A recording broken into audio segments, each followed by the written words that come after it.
This morning, multiple agencies coming together to discuss what the 2022 fire season means here in southwestern Oregon.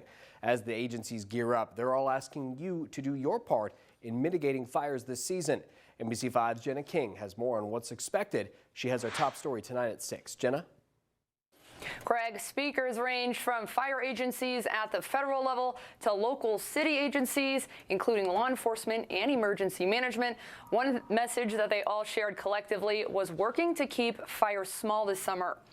ODF said last year it responded to 278 fires in Jackson and Josephine counties. Only 274 acres burned. Despite a very wet spring, the district forester said when the tap shuts off, we will have the potential for larger fires in our area. This is because our region's forests are still suffering the long-term impacts of drought. It's asking the public to be aware of the fire restrictions where you live and to follow them all fire season long. We've added 3 additional engines to our fleet, bringing our total to 26 engines that will be staffed daily. This includes 2 Type 2 helicopters, 1 Type 3 helicopter with heli-tac crew, and our fixed-wing air attack platform and our next-generation air tanker. This week, ODF is adding its 130 seasonal firefighters. It's also extending its dispatching staffing hours and says its detection center will be ready to detect fires in their early stages. For more information about ODF's fire restrictions, you can call your local ODF office, or we've also posted a full list on our website of those restrictions, KOBI5.com. For now, live in the newsroom, Jenny King, NBC5 News.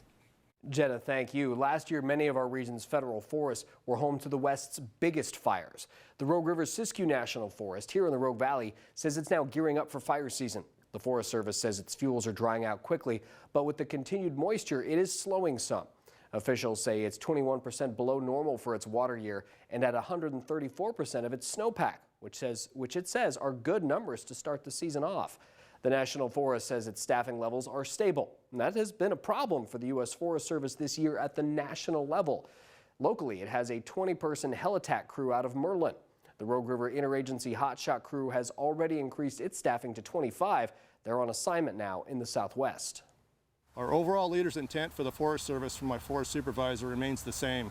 We're looking to put out all fires as quickly as possible, as small as possible, and as safely as possible. If we do have a large fire that escapes initial attack, it won't be for our lack of trying. Incident command post locations have been visited recently, and plans are finalized should there be a need for more resources to come in for a large fire.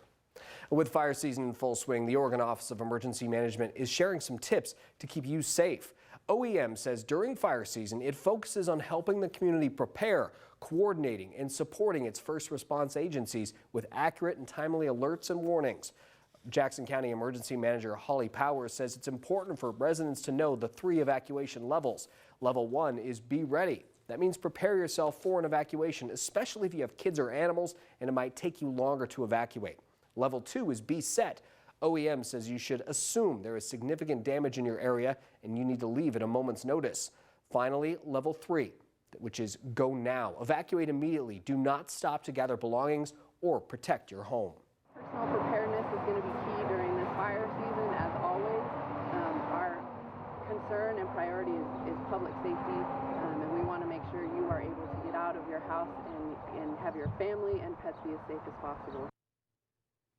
OEM urges Oregonians to evacuate anytime they feel unsafe. You can find more evacuation resources at rvem.org or jacksoncounty.org/alerts.